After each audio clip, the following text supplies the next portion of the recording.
প্রিয় মাতৃভূমি বাংলাদেশে মসজিদের ইতিহাস ইসলাম আগমনের সাথেই শুরু হয়। এরপর সুলতানি আমল, মুঘল আমলে অসংখ্য ঐতিহাসিক স্থাপত্যিক নিদর্শন নির্মিত হয়েছে। বাংলাদেশে মসজিদেও স্থাপত্যের স্থানীয় পরিবেশ ও সংস্কৃতির প্রভাব দেখা যায়, যেখানে ইটের ব্যবহার ও চারপাশের পরিবেশের সঙ্গে সামঞ্জস্য রেখে নির্মাণ করা হয়ে থাকে মসজিদ।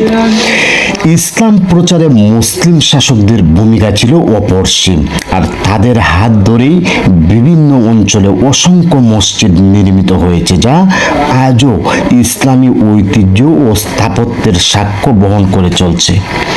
বিশ্বের যেসব বিষয় নিয়ে বাংলাদেশের মানুষ গর্ব করতে পারে তার মধ্যে অন্যতম হলো মসজিদ।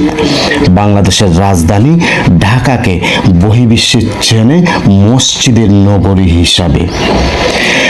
আমাদের দেশে মসজিদের ইতিহাস শুধু ইট পাথরের নয়, এই ইতিহাস ঈমান, শিল্প আর আত্মত্যাগের। সুলতানি আমল, মুঘল আমল, শায়েস্তাকার সময় নিপুণ হাতের কারুকার্যে গড়া মসজিদগুলো ছিল ইবাদতের পাশাপাশি নীরব ইতিহাসের সাক্ষী।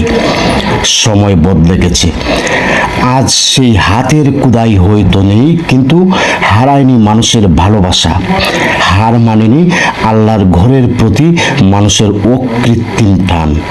আজ প্রযুক্তির ছোঁয়ায় টাইলস আর আধুনিক নকশায় নির্মিত হচ্ছে নান্দনিক মসজিদ, যার সৌন্দর্য চোখে পড়ে, মন কাড়ে আর প্রশান্তি নেমে আসে হৃদয় মঞ্জিলে। শহরের গণ্ডি পেরিয়ে এই আলো আজ ছড়িয়ে পড়ছে মফস্বলের নিবৃত্ত পল্লীতে। ধান ক্ষেতের পাশে, কাঁচা রাস্তার ধারে, গ্রামের আকাশে মাথা উঁচু করে দাঁড়াচ্ছে নতুন নতুন মসজিদ। এ যেন ঈমানের নীরব মিনার। এই মসজিদগুলো শুধু নামাজের স্থান নয়, এগুলো হয়ে উঠেছে শিশুদের কোরআন শেখার, রাজকীয় কোরআন শিক্ষার পাঠশালা, বয়োজ্যেষ্ঠ আর ক্লান্ত মানুষের ঈমান শানিত করার কেন্দ্রবিন্দু।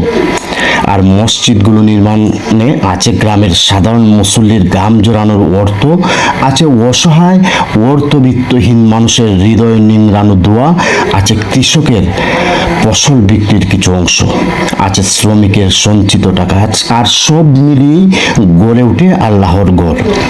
গ্রামীণ জনপদে এইসব দৃষ্টিনন্দন মসজিদ শুধুমাত্র সৌন্দর্য বাড়ায় না, বাড়ায় নামাজের কাতার, বাড়ায় ভ্রাতৃত্ব, বাড়ায় আল্লাহর সঙ্গে মানুষের সম্পর্কের গভীরতা। এই মসজিদগুলো শৈল্পিক আর নান্দনিক কারুকার্য সাক্ষ্য বহন করে যে ঈমানের দিক থেকে আমরা এখনো বলিয়ান। গ্রামের মাটিতে সহজ সরল মানুষের হৃদয়ে আসুন আমরা এই আলো ছড়িয়ে দিই। একটি ইট, এক মুঠো ভালুকোনা, হৃদয়ের গভীর থেকে চেষ্টা, হয়তো সেটাই হয়ে উঠবে কারো জান্নাতের পথ।